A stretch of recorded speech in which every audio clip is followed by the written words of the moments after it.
back to our channel. I know we've been MIA for a couple of months, but you know, we've just been having a whole bunch of things going on. We've been taking some trips, you know, just kind of spending time together.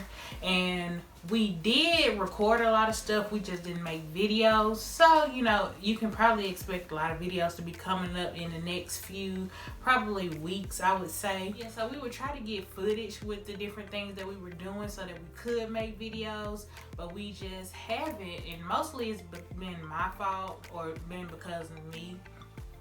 Over the past couple of months, I just really hadn't been in the mood to really make videos or anything.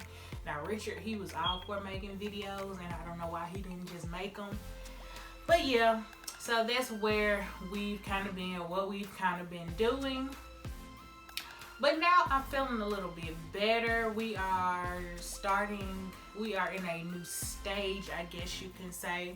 And I thought that would be like the perfect thing to kind of start, you know, to kind of pick back up on and start documenting again. Before we get started, just a disclaimer, if you are not into, or if you're squeamish or uncomfortable when it comes to like period talk and ovulation and conceiving and all that stuff, then you might not enjoy this video. But we do have some other things that you can check out, so feel free to check out some of our other videos.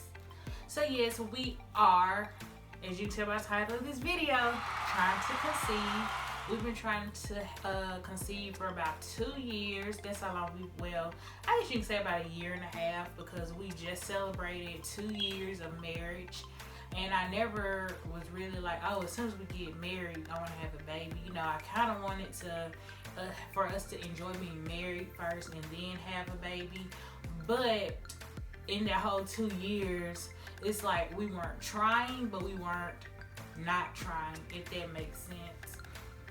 So yeah, I say about a year and a half to 2 years, and we haven't been able to conceive on our own.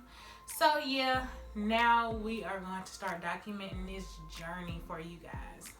Yeah, so like I said, we just celebrated 2 years of marriage on June 10th of this year, and we actually met with a fertility specialist on our anniversary. It wasn't planned or anything. I was actually calling them that day because I took off work, and I was just calling them to see, you know, when their next available appointment was. And they were like, hey, we actually had a cancellation today if y'all want to come in. And I was like, of course we'll come in, because, you know, it was a perfect time. We were both off from work, and we could both go in for the initial appointment. So that is what we did. We met with a doctor, or a reproductive endocrinologist.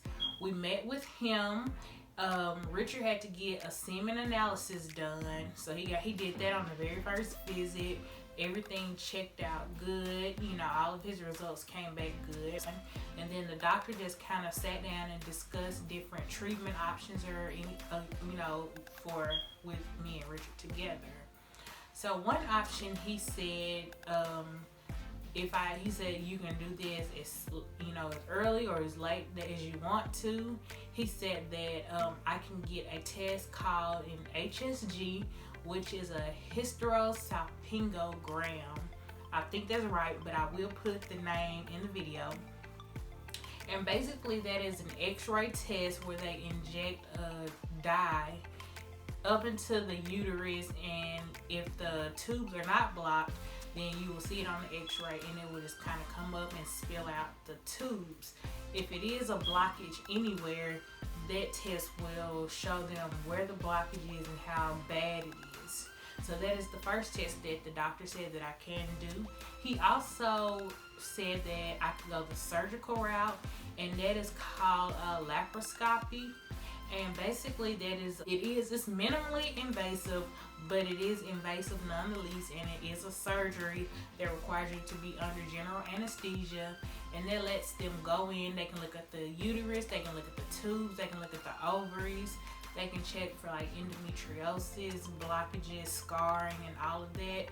And the good thing about that surgery is they can actually go in and remove it while they are performing the surgery. But I just had a surgery back in January, and I just really would rather not go the surgical route if I can avoid it. So those are two options that he gave us.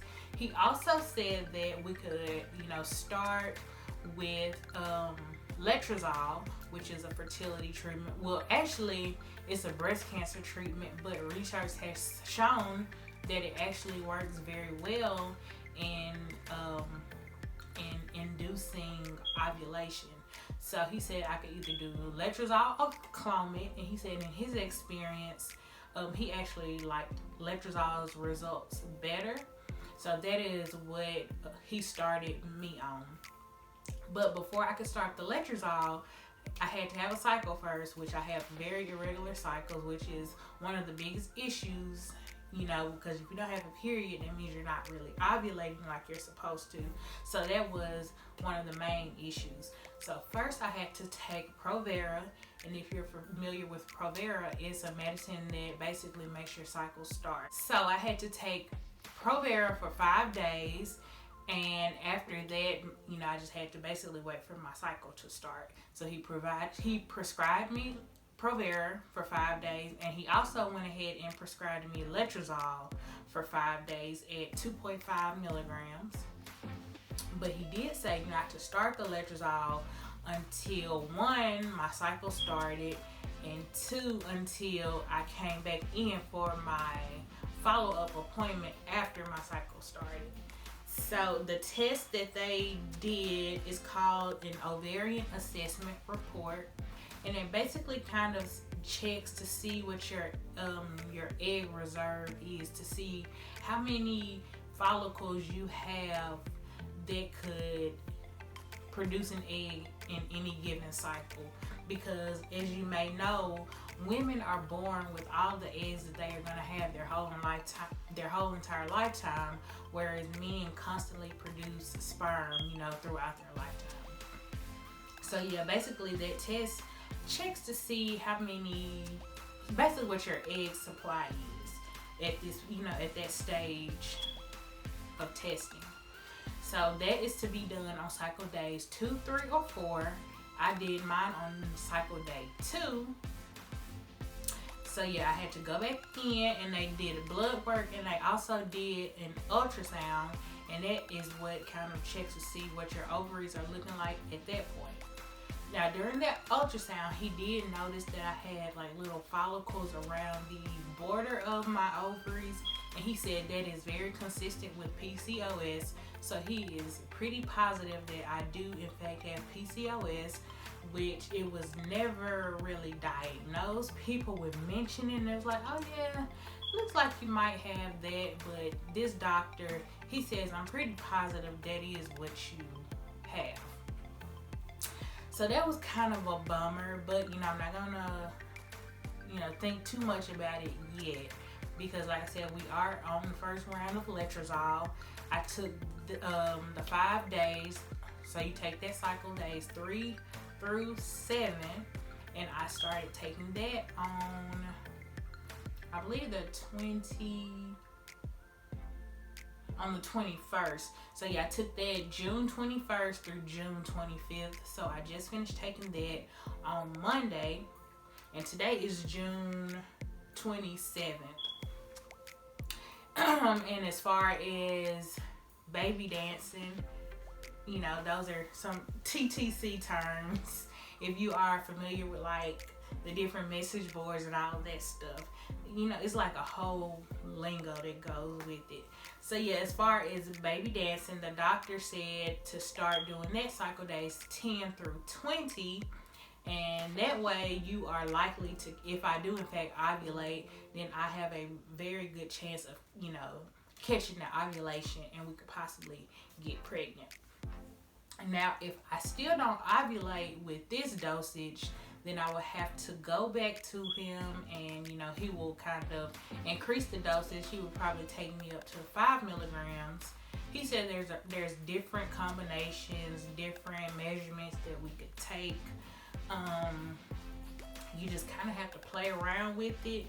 And with my cycles being so irregular, I just feel like that could be an extremely long process, because it's like if my cycle doesn't start, then I'll have to take the Provera first for 5 days, and then I'll have to start taking the letrozole, and that's, that can get old really quickly. So after my appointment on day 2, when I got the blood test and the ultrasound and everything done, he told me to come back on cycle day 21, which will be July 9th, and they will test my progesterone level, and that will give them an indication of if I did in fact ovulate. And then after day 21, then I have another appointment on July 18th. So hopefully, if everything works out, if all the cards align, then we may be pregnant on this first round. But if not, then we will basically have to go back, and he'll have to up the dosage, and we'll see how that works. I think that is everything. I think that brings us up to this point right now. And like I said, I will make another video after my next appointment on day 21 to kind of give you guys an update. And also he told me that we will be going over the results of my ovarian assessment report, the blood test that I got done on day 2. So we're going to do all of that on my next appointment on July 9th. So I'm anxious, I'm nervous, I'm excited to kind of see what all those results are and what they mean.